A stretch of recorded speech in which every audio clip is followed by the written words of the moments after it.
인도에서 여러 가지들이 버전이 넘어왔을 때 중국 사람들 입장에서는 이게 좀 알딸딸한 거죠. 그리고 너무 이걸 가지고 오는 사람이 여기 스님이 가지고 올 수도 있고 여기 스님이 가지고 올 수도 있잖아요. 그러면 이게 타협이 안 됩니다. 야, 우리 걸로 통일하자. 그러면 여기 스님이 내가 미쳤냐? 이렇게 나오겠죠. 그래서 고역의 시대라고 하는 것은 실제로 그냥 저렇게 가지고 오신 분들이 다 자기식으로 번역하던 시대. 그러니까 혼란스럽지. 그리고 이제 나중에 구역의 시대, 구역이 이제 구마라집이 어떤 틀을 딱 정하는 거예요. 그래서 당신이 그 틀에 의해서 경전을 번역하니까 어떤 기준이 딱 만들어지면서 불교가 확 퍼지게 되는 거고, 이분의 번역의 특징은 뭐냐면, 저 구역의 특징은 뭐냐면 중국화된 중국 관점을 중국 사람들이 이해하기 쉬운 번역. 그러니까 불교를 정착시켜야 되니까.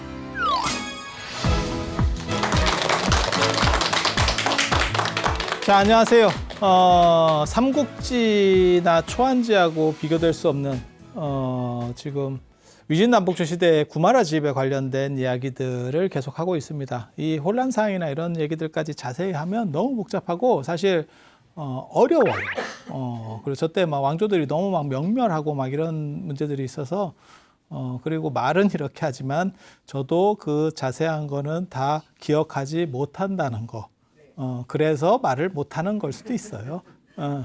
그리고 이 구마라집 이야기에서 이제 또 구마라집 이야기를 가지고 왔는데, 이렇게 보시면 제가 지난 시간에 혀 얘기해준다 그랬죠. 혀 얘기. 구마라집이 거기에 스토리들이 또 다 있어요. 이게 결국은 16년에서 17년간 이 무의 쪽에 후량에 잡혀 있다가 요홍 쪽에 이제 여광한테 잡혀 있다가 결국 401년 5월에 요홍에 의해서 장안으로 옵니다. 장안의 소요원에다가 이제 차려뒀다, 역경장을 크게 차려뒀다 하는 거거든요. 그러니까 일반 혼자서 이렇게 역경하는 게 아니에요. 지금 보시면 294권을 역경했다.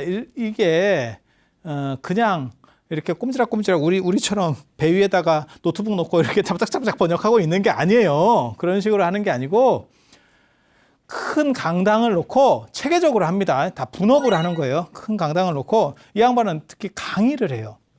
그러니까 당신은 이제 인도말이나 저 중앙아시아 어도 특징적인 게 굉장히 많고, 저기 중앙아시아 불교라는 게 또 따로 있어요. 근데 당신은 그런 게 다 능하니까 그 원서를 가지고 딱 보면서 막 설명을 하는 거예요.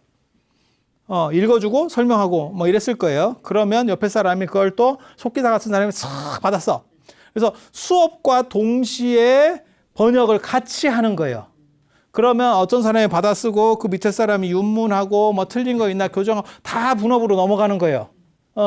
그렇게 해서 그게 한 세트로다가, 그러니까 그 번역 체계를 만드는 거죠. 지금도 아마 우리 같은 이제 별 볼 일 없는 사람들은, 제가 만약에 진짜 뜬 사람이거나 형편이 좋은 사람이거나 큰절 뭐 주지를 하거나 이런 사람이면 아마 제가 책을 쓰고 논문을 쓰면 누가 대신 써줬을 거야, 이런 얘기가 나왔을 거예요. 실제로 저도 초반에는 그런 얘기도 들었었어요. 근데 제 상황이 워낙 찌리하니까 아니, 책도 제가 많이 씁니다. 제가 지금까지 공동작업학원까지 치면 42권을 만들었고, 논문은 학회 논문 이런 걸 쓰는 거는 제가 우리나라 인문학자에 제일 많은 논문을 써요. 그렇게 해서 많은 작업들을 하니까 저게 혼자서 할 수 있겠어? 누군가 도와줬겠지? 이런 생각을 하는 거예요. 근데 실제로 저 같은 사람은 제가 남을 도와주기는 해도 남이 저를 도와줄 만한 여건이 안 됩니다. 그런데 생각을 해보세요. 굉장히 잘 나가시는 분들이 있어. 그러면 그분들은 그냥 이렇게 쭉쭉 얘기를 하잖아요.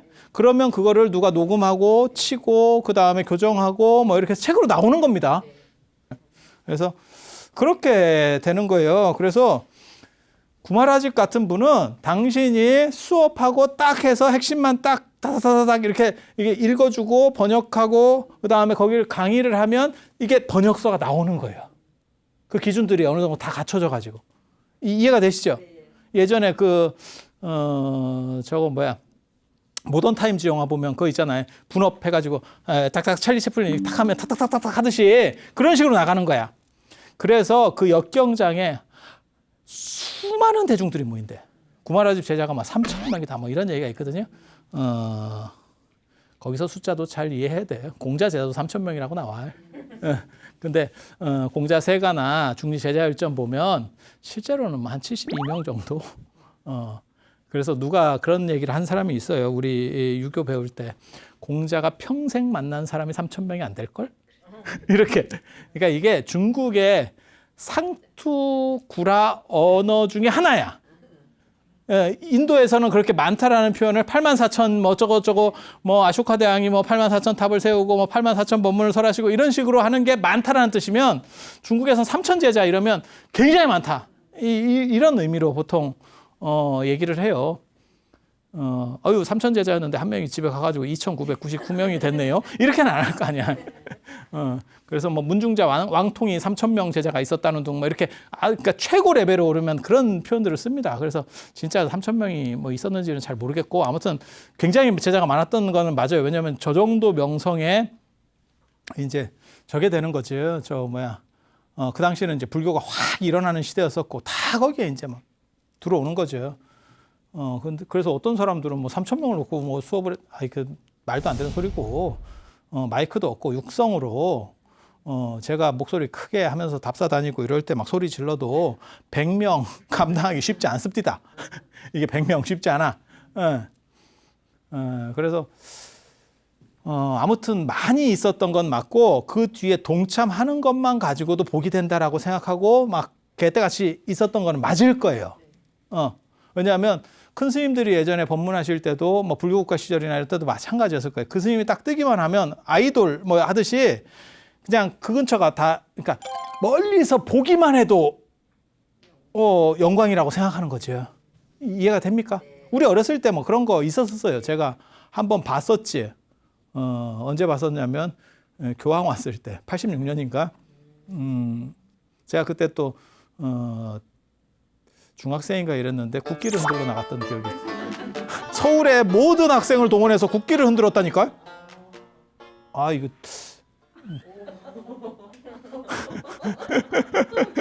이게 그때만 하더라도 북한처럼 뭐 이렇게 동원 뭐 이런 게 있었어요. 지금은 학생들한테 그거 시키면 아마 대통령이든 뭐 장관이든 내려오고 막 이래야 될 걸. 어디 근데 그때만 해도 막 교련 막 있고 이러던 시절이니까 뭐 또 그때만 해도 우리 생각이 없어가지고요. 아무 없어서 학교 안 가고 흔든다더라 그러면 그게 행복이요. 수업 안 한다더라 행복이에요. 그런 좀 슬픈 또 그게 있지. 그래서 내가 타종교 지도자에 또 이렇게 오실 때 흔들었었다는 참 재밌어요.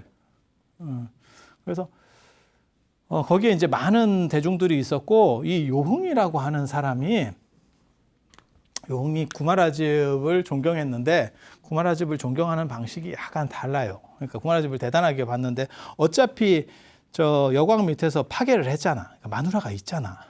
그러니까 이제 성인의 씨를 받아야 된다.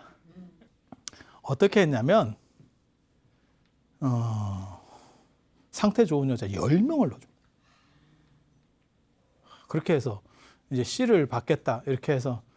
근데 인간은 동물하고 크게 다른 점이에요. 제가 늘상 그런 얘기를 하거든요. 동물은 그렇게 순종으로 하고 그다음에 개도 그렇고 말도 그렇고 이게 굉장히 중요하거든요. 그래서 말 같은 경우는 이렇게 진짜 뛰는 거는 불과 몇 년밖에 안 되고 단기간이고 나머지는 종마로서 이렇게 해서 이렇게 우수한 종자를 남기잖아요.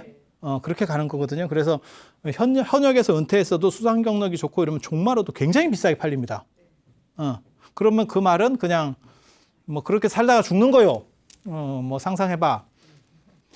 근데 인간은 아버지가 똑똑하다고 자식이 안 똑똑해요. 그 굉장히 희한해. 굉장히 희한해. 그러니까 율곡 집안에도 애가 삐리하고 퇴계 집안에도 삐리하고.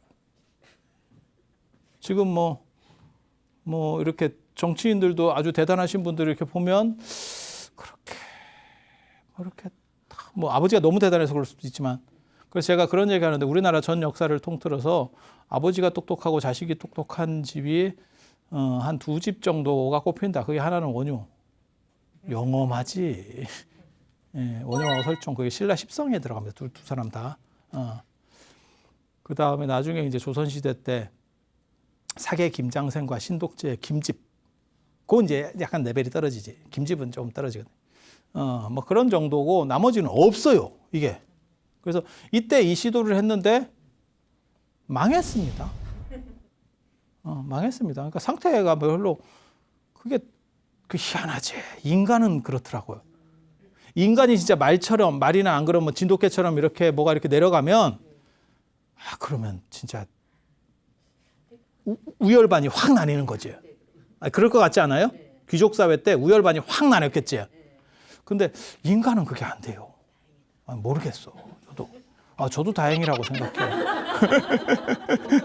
그럼 계속 잘 나가는 집은 머리 좋고 뭐 잘생기고 쭉 이렇게 좋은 유전자로 계속 내려가고 이쪽은 계속 매룡으로 가면 신분제가 이게 진짜 견고해질 것 같은 딱 느낌이 들잖아요.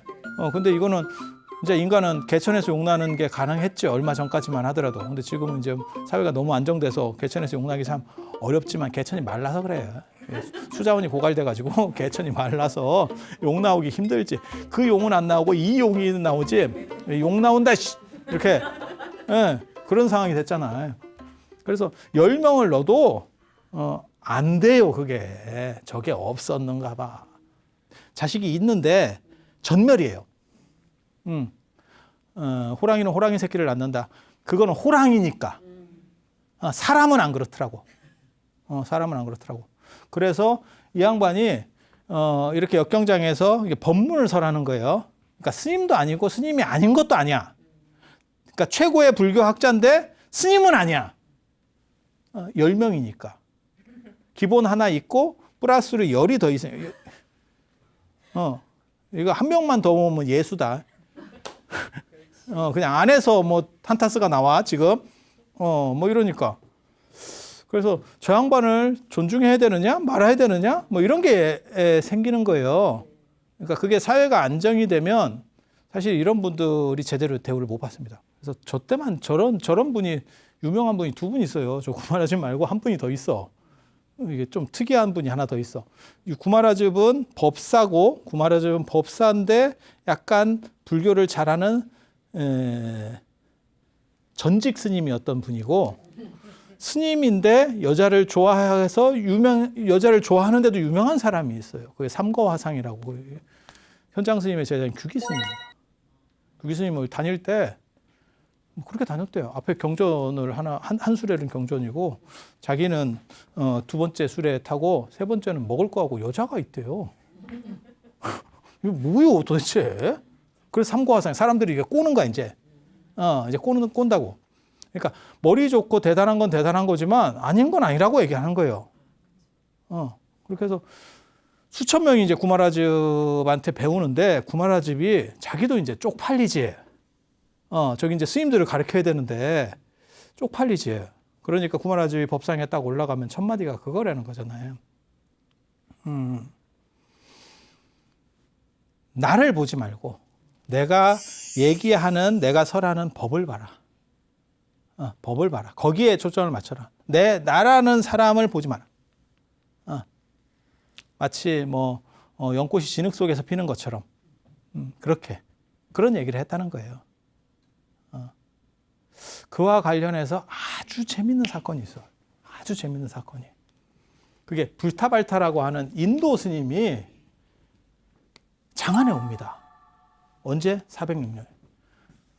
구마라집이 401년에 왔으니까 구마라집이 이미 장안불교를 장악하고 있어. 후진의 쉽게 말해 수도에서 잘 나갈 때야. 전부 구마라집으로 이제 싹 쏠릴 때 사람들이 쫙 이렇게 거기 이제 2 종류가 있었겠지. 구마라집 우리도 그런 게 있어요.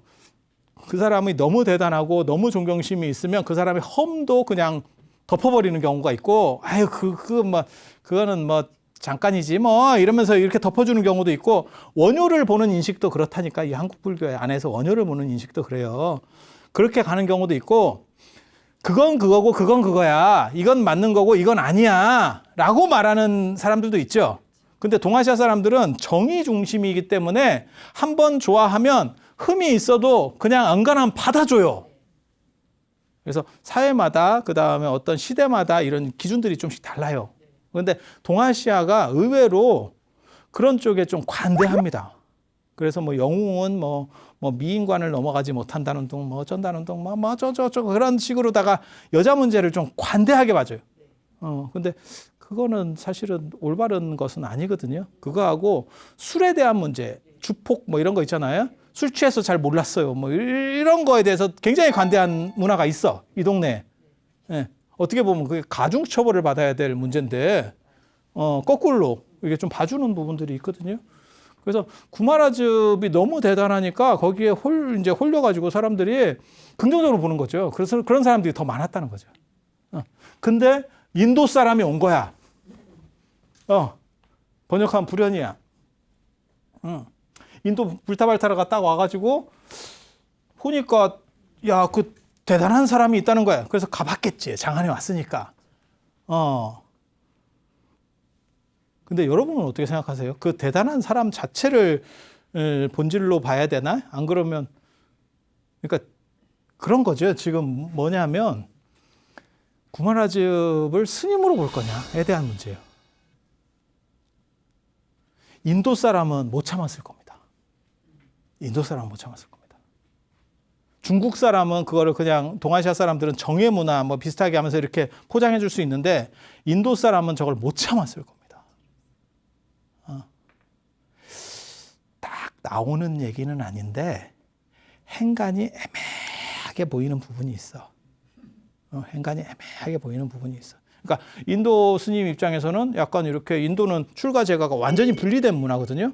근데 거기서 자기가 출가 생활하던 사람이 와가지고 야 거기 잘 나가는 스님이 있대. 그래서 가봤더니 첩이 10명이래. 뭐 이런 강아지 같은 경우가 다 있어. 이렇게 표현할 수도 있는 거예요. 사람이. 표현하면 무슨 일이 일어났을 것 같아요? 잘 나오는 건 아닌데 뭔가 기록은 없는데 린치를 당한 것 같아. 상상. 그러니까 구마라즙은 사과를 했겠지. 내가 미안하다. 난 내가 삐리해서 그래요. 뭐 이렇게 했겠지만 당신이 들어가고 난 뒤에 그 뭐 제자라 그걸 따르는 사람 충성스러운 사람들이 너 일로 좀 와봐. 뭐 이런 게 있었을 것 같아요. 왜? 이 양반이 뜬금없이 여기서 좀 있다가 강남의 여산교단으로 갑니다. 여산 회원 스님은 제가 지난 시간에 말씀드린 것처럼 FM주의자입니다. 왜 구마라집 교단에서 갑자기 뜬금없이 강남까지 가가지고 여산 회원 스님한테 갈까? 굉장히 재밌죠. 회원 스님하고는 기가 막히게 맞았을 겁니다. FM주의자. 회원 스님 제가 전에도 말씀드렸잖아요. 돌아가실 때 너무 기력이 떨어지니까 꿀물이라도 좀 드시죠. 그랬더니 그 율장이나 찾아봐. 이렇게 했었다는 분이니까 이건 뭐 깨끗한 사람이거든요. 엄격주의자. 그러니까 그건 뭐 어떻게 보면 인도 분보다 더 엄격주의자였을 거예요. 그러니까 뭐 딱 맞춘 거죠. 그래서 요게 그런 식으로 린치를 당했다 뭐 이런 건 안 나오지만 정황상 왜 저 사람이 절로 갈까를 이렇게 보면 그려져. 물론 제 생각에 이런 것들이 많이 보입니다. 이게 여기서만 나오는 게 아니고 이런 사들을 공부하면 이게 이렇게 되고 이렇게 된 것 같은데 라고 하지만 답을 낼 수 있느냐? 아니, 그건 아니고. 왜? 없는 걸 말할 수는 없거든. 그래서 그냥 대충 재미로 그렇게 해서 이 양반이 강남교단으로 가서 강남의 여산교단으로 가서 마하승기율 40권 이게 율장이 4분율, 5분율, 10성률 그 다음에 저 마하승기율, 유부율 이렇게 해서 6부율이라고 하거든요. 그 중에서 저 마하승기율 저 대중부율입니다. 저거를 번역을 하세요. 번역을 해요. 그러니까 율장이 처음에 번역되고 있는 지금 상계예요. 그러니까 회원 스님 돌아가실 때까지도 이제 정확하게 잘 인지를 못하는 상황인 거예요. 그리고 그 유명한 화엄경을 번역해요. 60권짜리. 60권짜리. 이게 진역 화엄경이라고 합니다. 그러니까 저때 이제 한번 번역하고, 그 다음에 축천무 때, 이제 80권 화엄경, 그 주본, 축천무 시절이 당나라가 아니고 잠깐 당기가 황제하면서 주나라 된다라고 국호를 바꿨던 때가 있어요. 그래서 이제 주본화엄경이 나오는 거고, 그건 이제 80권짜리고, 그 다음에 나중에 이제 반야라고 하는 분이 40권짜리, 그거는 별본입니다. 나중에 이제 화엄 얘기할 때 또 얘기를 해드릴 거예요. 그래서 어떻게 보면 화엄 중에 가장 시원이라고 할 수 있는 저 화엄경을 번역하신 분이 저 불타발타라예요. 그래서 의상스님 뭐 유학하고 했을 때만 하더라도 80권 화엄경이 번역이 안 됐었어요. 그래서 의상스님은 60권 화엄경 가지고 텍스트로 공부를 하셨어요. 그냥. 그래서 굉장히 중요한 사람이에요. 지금 이 두 개만 해도 100권인데 열심히 하는 사람이죠, 뭔가. 그렇게 해서 여기서 삐그러져서 일로 왔다. 뭐 이런 정도 생각을 하시면 되고, 구마라즙이 이제 저런 소요로부터 자기도 얼마나 스트레스가 많았으면 매번 역경장에 올라와가지고 법상에 앉으면 그 말을 했다는 거예요. 나를 보지 말고 내가 설하는 것만 봐라. 자기도 창피했던 거지. 창피했던 거지. 그리고 그런 창피한 걸 아는 게 그나마 올바른 사람이에요. 창피한 것마저 모르면. 그러니까 구마라집이 저는 아까 그 규기 스님보다 낫다고 생각하는 거예요. 규기 스님은 술에 싣고 다녔다니까. 야, 이거 뭐 장난해? 야, 이거 좀. 그리고 이런 문화들이 그 당시에 있었기 때문에 원효의 행동도 이런 식이 가능한 거예요. 이게 좀 웃기는 행동들이라고. 근데 부처님 당시로 돌아가서 부처님이 계셨으면 저런 사람들을 받아줬겠나? 완전히 아웃입니다. 완전히 아웃입니다. 아무리 능력이 있어도 아웃입니다. 아웃은 아웃입니다. 아웃부터 시작입니다. 봐주고 시작이 아니고 아웃부터 시작입니다.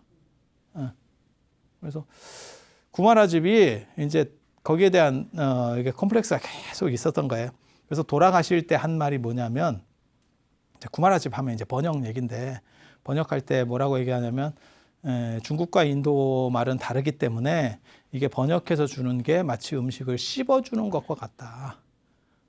어린애들이 음식을 못 먹을 때 이렇게 이유식이라는 걸 줬잖아요. 지금은 어떻게 주는지 모르겠는데 저희 어렸을 때만 하더라도 이유식이 이제 병에 든 게 있었고, 그게 제가 크고 나서 나온 거고, 아마 저만 해도 그런 이유식을 못 먹었을 거예요. 병 이유식은 없었고 그냥 미음같이 이렇게 해가지고 이렇게 줬었지. 여러분들은 그냥 살았지. 뭐 이유식이 뭐가 있겠어. 그냥 생존력이 좋으면 사는 거고, 생존력이 안 좋으면 그냥 죽는 거였어요. 그 당시에는. 사자하고 인간하고 똑같았잖아. 그 당시에는. 여럿을 낳고 살아 돌아오면 내 새끼.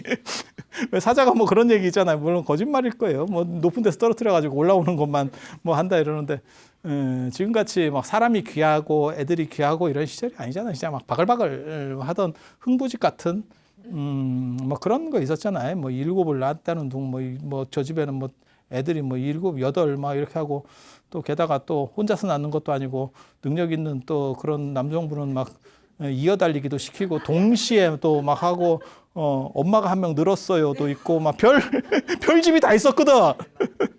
그리고 그게 일상적이었었기 때문에 그걸 그렇게 이상하게도 안 봐요. 그 집은 그렇대. 그냥 그런 정도였지. 야, 이거 무슨 세상에 이런 일이 나가야 되는 거 아니야? 이런 생각이 없었다니까요. 그래서 제가 전에 그런 얘기 안 해드렸나요? 자유당 때만 하더라도 국회에서 무슨 얘기를 했냐면, 국회의원이면 그 당시에 그래도 지금도 마찬가지지만 어떻게 보면 사회를 대표하는 사람들이잖아요. 그때 뭐라고 얘기했냐면 첩 두지 말자고 발언이 있었어요. 우리는 그래도 첩은 두지 맙시다. 바람 피지 말자가 아니고 첩 두지 말자. 그러니까 자유당 때까지 첩이 있었다니까. 첩이. 그리고 저희 어렸을 때 저도 그런 거를 제가 봤었는데, 이렇게 보면 첩하고 본부인하고 형님 동생 하면서 살아. 지금은 상상도 못할 일일 거예요. 근데 아니 여러분도 보셨었잖아요. 저 안 본 것 같은 저런 눈빛 하지 말고 형님 동생 하면서 살고 이런 시절도 있었어요. 되게 재밌어요. 그래서 웃기지. 그 부적책 보면 본처가 첩 뛰는 부적도 있고 첩이 본처 뛰는 부적도 있거든. 야리해. 동의보 가면은 사람 안 보이게 하는 은신술 쓰는 약도 있고, 제일 부적 중에서 웃기는 거는 열쇠 푸는 부적. 자물쇠가 무게인데 그 부적을 붙이면 열린대. 뭔 이게 말 같지도 않은 소린가. 가시가 박혔는데 안 빠질 때 부적을 붙이면 가시가 나오는 부적도 있어요. 그러니까 농경 사회에서 일어날 수 있는 복잡한 문제인데 지금 같으면 바늘 하나만 있어도 이렇게 하면 뽑을 수 있잖아요.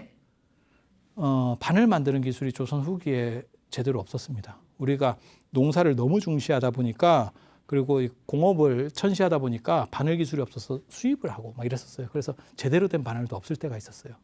그러면 이제 농업 일을 하다 보니까 가시 같은 게 박히게 되고 그 박혔을 때 이 사람이 뺄 수가 없는 거지. 뭐 쪽지기가 제대로 되는 게 있어. 뭐가 있겠어.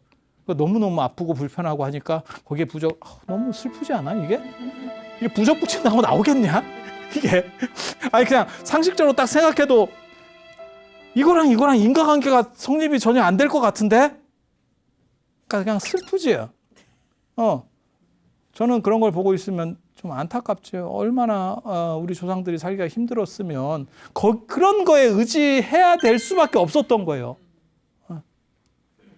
그래서 구마라집이 이제 번역의 기준을 맞추고 그 다음에 인도에서는 운율 중심이기 때문에 암송해야 되니까 이렇게 외우는 중심인데 이쪽은 그렇게 외우는 방식이 아니고 서사 이렇게 서술형식이니까 그런 식으로 해서 많이 바뀌게 된다. 그러면서 뭐라고 얘기하냐면 마치 못 먹는 사람에게 음식을 씹어서 주듯이 그렇게도 했었는가 봐. 그러니까 어린애들도 이유식 줄 때 이렇게 씹어주는 것도 있었어요. 그리고 아플 때도 지금은 할머니가 만약에 그렇게 씹어서 어린애 주면 애 안 보지. 비밀번호 바뀐다 진짜. 씹어서 이렇게 저희 어렸을 때는 혀에다가 올려가지고 식혀서 숟가락을 식혀서 아니 저는 그런 것도 봤었어요. 저는 그런 걸 안 먹었습니다. 나 그때도 내가 그런 생각이 있었다. 나 그냥 좀 아프지. 이렇게 그렇게 해서 주고 뭐 이런 게 있잖아요. 그런 것과 마찬가지로 영양분을 넘겨줄 수는 있지만, 그러니까는 굶어 죽지 않도록 이렇게 전달은 시켜줄 수 있지만, 그 재료의 맛 자체를 다 잃어버린다. 그게 이 지금 번역의 가장 큰 문제다. 라고 이제 얘기들을 하고, 이제 구마라즙이 마지막 돌아가실 때 그 얘기를 해요. 내가 지금까지 평생 이렇게 설한 거. 그러니까 단순히 법문을 한 게 아니고 그 법문한 게 다 책으로 만들어지는 거니까요. 거기에 오류가 없다면, 틀린 게 없다면 내가 죽고 나서 화장했을 때 혀는 불타지 않을 것이다. 그러니까 저는 이거는 굉장히 멋있게 보거든요. 왜냐하면 자기의 어떻게 보면 소명, 자기가 잘하는 그 부분에 대해서 자신감이 있는 거지. 내가 이거는 딴 건 몰라도 내가 처분이 있어도 내가 내 일 하나는 똑바로 했어. 지금 그 얘기를 하는 거예요. 그러니까 내가 그런 식으로 행실에 문제가 있다 그래서 내 것까지 이걸 연결시키지 마. 이거는 내가 확실하게 자신 있어. 그래서 끊어봐. 그러니까 자기가 늘상 얘기한 게 내가 문제가 있어도 나를 보지 말고 내 법을 봐라. 내가 말하는 이 설하는 걸 봐라. 라고 얘기했고 죽을 때도 똑같은 얘기를 한 거예요. 그리고 인도나 저 인도식 사고를 하거나 유럽식 사고를 하는 사람이 이거 끊어봅니다. 그리고 동아시아 사람들은 그냥 하나로 묶어봅니다. 그래서 자식에게 허물이 있어도 그건 내 자식인데 뭐 이렇게 가는 거고. 그렇게 해서 결국 화장을 했는데 이거 남았대. 다 타고 남았대. 이게 굉장히 진기한, 그게 혀사리에 대한 얘기예요. 혀사리. 그런데 전에 제가 이 무의에 가니까 구마라집 사가 있고 거기에 그게 있다라고 이게 있대 이게. 근데 여러분 잘 생각하셔야 돼요. 다 타고 혀만 나오면요 되게 무섭습니다. 그리고 혀가 이렇게 빨갛게 빛이 났다 뭐 이런 얘기도 있거든요. 그리고 혀가 우리가 안에 들어가 있으니까 짧은 것 같죠? 굉장히 깁니다. 굉장히 깁니다. 그래서 야 그거 화장했는데 사리 수습하려고 이렇게 했더니 혀는 이렇게 되었을 수도 있는데 그게 저 사람들은 무의에 있다라고 얘기를 하는 거예요. 그래서 내가 뭔 말 같지도 않은 소리. 무위는 구마라집이 저기에서 16년, 17년 동안 살기는 했지만 저기는 경전을 번역하고 돌아가신 데가 아닌데 저기에 저 탑이 있을 수는 없어. 그래서 초당사에 있어요. 장안에 초당사라고 하는 절이 있고 거기에 이 하탑이 있습니다. 네, 그게 구마라집 부도예요. 구마라집 부도. 그 부도가 굉장히 좋습니다. 저도 제가 뭐 장안, 지금은 서안입니다. 서안에 여러 번 갔죠. 진짜 뭐 7번, 8번씩 갔는데 그 탑 안에를 거기 주지 스님이 열쇠를 갖고 있거든요. 그래서 그 주지 스님 허락을 받아야 열쇠를 열어줘요. 그래서 그 안에 들어가서도 보고 그게 중국에서 가장 오래된 부도 중에 하나고 굉장히 좋습니다. 그렇게 해서 구마라집이 어떻게 보면 좀 기구한 이야기지. 그런데 이 혀하고 관련돼서 우리나라에 제가 그 얘기 해드렸잖아요. 백제에도 혀만 나온 분이 있다. 그게 삼국유사에 나오는 해연구정이라고 하는 거예요. 해연이 스님 이름입니다. 스님 이름. 법화경을 뭐 설하고 경전을 잘 설했대. 그러다가 어느 순간에 인생을 이렇게 사는 게 맞을까에 대해 생각을 했대. 그렇게 해서 명상주의로 바뀝니다. 그러니까 이제 선으로 바뀌는 거지. 그래서 정을 구했다, 고요함을 구했다는 뜻이에요.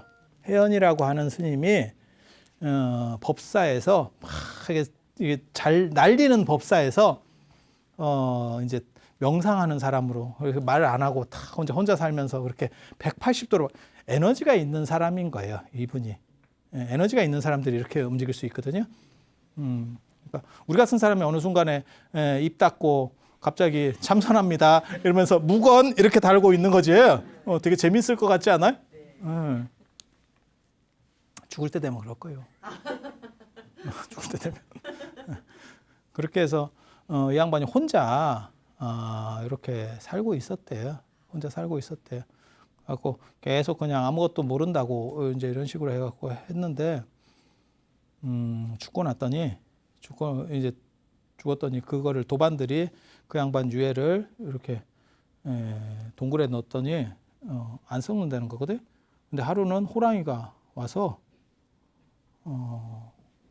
뜯어 먹었대. 다 먹었는데 혀만 남겼대. 혀만 남겼대. 이게 되게 재밌는 얘기거든요. 그래서 제가 예전에 이런 걸 가지고 글을 쓰면서 뭐라고 얘기했냐면, 두 개의 혀에 대한 이야기가 있는데, 하나는 끝까지 질주한 혀, 하나는 완전히 반대의 혀. 그러니까 한 사람은 완전한 말을 하려고 했던 사람, 한 사람은 엄청 말을 잘할 수 있지만 그 말을 더 이상 안 하려고 했던 혀. 어떤 혀가 더 위대한 혀인가? 뭐 이런 얘기를 제가 썼었거든요. 근데 이게 혀에 대한 어떻게 보면 두 가지 전혀 다른 뉘앙스의 이야기예요. 이야기. 그리고 구마라집 제자가 이렇게 수천 명이 있는데 그 중에서 나집사철이라고 합니다. 나집사철. 구마라집에 4명의 밝은 제자, 철학자, 4명의 대표적인 사람. 관중지방 사람, 이게 장안이 관중이기 때문에 관중에 있는 4명의 선생, 자자는 대단한 사람. 그 사람이 승조, 도생, 도융, 승예예요. 이 두 사람은 별 볼 일 없는 사람이고 이 두 사람이 무진장 중요한 사람입니다. 반야공사상을 이해한 최초의 중국인, 거의 그런 식으로 볼 정도의 대단한 사람. 그 다음에 여기 나오잖아요. 승조, 반야공의 이해자. 그 다음에 도생이라고 하는 사람이 축도생이라고 하는 사람인데 저 사람이 뭐 하는 사람이냐면 도노설, 지금 선종에서 말하는 도노설, 그 다음에 불성사상, 도노불성사상의 정립자예요. 그러니까 구마라집 문화에서 거의 다 나온 거지. 구마라집이라고 하는 사람이 소승을 배웠지만 결국 반야공사상이 구마라집의 어떻게 보면 가장 핵심입니다. 핵심. 그리고 이 승조에 의해서 거의 뭐 이제 삼론. 어떻게 보면 그래서 그 초당사에 가면 삼론조정이라고 써 있는 것도 있어요. 그러니까 삼론학파, 중론, 백론, 십이문론. 그러니까 그 반야공사상을 논서로 편집한 게 예, 삼론이거든요. 그리고 성실론이라고 대승과 소승의 중간자적인 역할을 하는 것도 있어요. 그걸 섞으면 사론이라고도 합니다.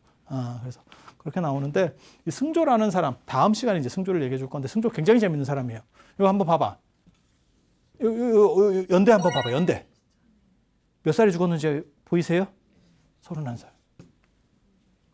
야, 31살에 죽었는데 그렇게 대단한 게 나와. 승조보다 더 일찍 죽으면서 대단한 사람이 누구냐면 왕필입니다. 왕필. 이 사람 연대 한번 봐봐. 24세 죽어요. 우리 나이로 24. 만 23. 여기 지금 만 30. 우리나라로 31잖아. 아니, 그렇지 않아요? 참. 저런 나이에 죽으면서도 업적을 남긴다는 게 기가 막히지 않아요? 23이면 아마 여러분들 자녀분 나이도 그 정도 이상은 되지 않아요? 여러분 자녀 지금 얘가 어떻게 할까 이러고 있는데 저기는 벌써 이 왕필이 원래 그 예전에 그 위진 현악 얘기할 때 저 조조의 위나라 때 현악이 유행했었다. 삼현악이라서 노자, 장자, 주역 뭐 이런 얘기했는데 그 현악의 스타트를 끊는 사람 중에 하나가 저 왕필이에요. 왕필이 10대쯤에 썼을 거예요. 10대 말에 썼을 거예요. 노자의 주석서를 써요. 노자주 주석서. 그리고 주역의 주석서를 써요. 노자, 장자, 주역이 삼현학이라 그랬잖아요. 세 개의 오묘한 학문. 요 두 가지를 쓰는데 노자 주석이 유명한 게 2000종이 있어요. 현존하는 것만 2000종이. 노자가 워낙 중요한 책이기 때문에 율곡 이도 노자주를 씁니다. 순원이라는 책이에요. 제가 그거 고등학교 때인가 읽었었는데 그런 책들이 있어. 지금까지 왕필의 노자 주석을 능가하는 책이 없습니다. 이 반응은 뭐야? 10대 후반에 썼다니까. 10대 후반에? 10대 후반에? 욕 나오지? 욕 나오지 않아요? 뭐 이런 인간이 있나? 뭐 이런 생각 안 들어? 저는 저런 걸 읽을 때마다 무슨 생각이 드냐면 짜증 더럽게 나지. 저 어떻게 이겨? 저런 사람을 어떻게 이겨? 대기만성 웃기고 있네. 대기만성도 이게 레벨이 있다. 레벨이. 저 사람은 시작할 때 여기서 시작했는데 마치 뭐하고 똑같은 거냐면 셀러리맨 열심히 해서 삼성 주식 사면 나중에 삼성 회장 돼요. 이거랑 똑같은 거예요. 대기만성 세세생생 안 죽고 신성이 돼서 수백억 겁을 살아야 삼성 사갔다. 안 돼. 이게 이런 사람 걸리면 골로 간다니까요. 이 주역이 이 사람께 쭉 내려가다가 북송시대 때 정이천이라는 사람이 있어요. 이천의 역전. 그 다음에 남송시대 때 주희의 본의. 이게 나오기 전까지 이게 안 깨집니다. 이걸 주역 전이대전이라 그래요. 역전, 본의, 전이대전. 그래서 요거는 깨졌고 요거는 나중에 깨지고 이거는 안 깨져요. 그래서 이 시대도 또 현악 시대 때 이 왕필 말고 하한이라고 하는 사람은 하한이라는 사람이 어떻게 보면 시족격인 사람이고 그 밑에 왕필은 노자 쪽이고 그다음에 곽상이라고 하는 사람은 장자를 주석한 사람이고 하상공이라는 사람도 있고 뭐 유명한 사람들이 있어. 이 곽상 주석도 기가 막히거든. 예, 우리가 예전에 제가 성대 대학원 다닐 때 저거 보다가 때려쳤지. 어려워. 못하겠어. 이거 어려워. 그런데 뭐라고 했냐면 나중에 아주 유명한 재밌는 선승이 저 기가 막힌 말을 해요. 저 곽상의 주석 가지고 뭐라고 약을 파냐면 곽상이 장자 주석을 낸 게 아니고 장자가 곽상을 주석했다. 굉장히 알딸딸한 얘기예요. 주석이지만 실제로 일가를 이루어서 장자를 능가했다. 이해가 됩니까? 그거를 멋있게 그렇게 선적인 반어법을 써서 표현하는 거예요. 그러니까 쉽게 말해서 내가 원효를 주석한 게 아니고 원효가 나를 주석했다. 내 책을 내가 원효를 주석한 책을 썼는데 너무 잘 써가지고 원효도 보면 이게 내 거야? 이렇게 굉장히 재밌지. 그래서 이 승조라는 사람, 현장 현장 선생님 진짜 머리 좋은 사람이거든요. 구마라집, 승조, 도생 뭐 그런 양반들을 이제 갈아버릴 수 있는 사람이 나중에 나타나는 현장 선생님입니다. 이것도 원효 이런 분은 게임이 안 됩니다. 원효 의상이 다 현장 선생님 제자 되려고 중국 유학을 2번씩이나 뭐 가고 뭐 가다가 빠꾸 맞고 뭐 실패하고 뭐 이렇게 되는 거예요. 그런 영웅들이 나오게 되죠. 그래서 오늘까지로 해서 구마라집 끝내고 구마라집의 제자 이야기들 다음 시간에 요 승조 이게 반야공사상 얘기예요. 반야공사상. 반야공사상이라는 게 도대체 무엇인가? 우리가 지금까지 남아있는 게 반야신경. 그 다음에 연불 할 때 이럴 때 보면 맨 끝에 사시든 언제든지 늘상 하는 얘기. 마하바냐 바라밀. 마하바냐 바라밀, 마하바냐 바라밀, 나우 마하바냐 바라밀. 그 마하바냐 바라밀이 반야신경이에요. 그게 지금 어떻게 보면 가장 강력하게 남아있고 이게 반야신경과 더불어서 이게 반야경인데 반야경이 600권짜리가 있어요. 그런데 거기에서 반야신경이 아주 유명한 거고 그 다음에 이 마하바냐 바라밀이라는 이야기도 우리가 계속 쓰는 거고 이게 반야부를 어떻게 보면 대변하는 용어예요. 그 다음에 금강경. 그래서 그런 이야기들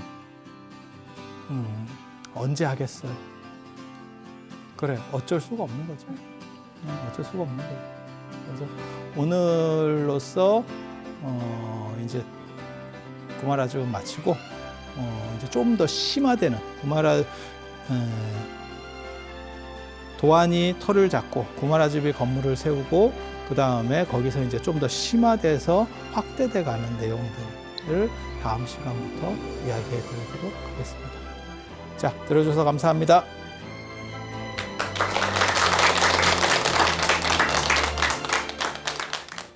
이 프로그램은 황제바이오와 함께합니다.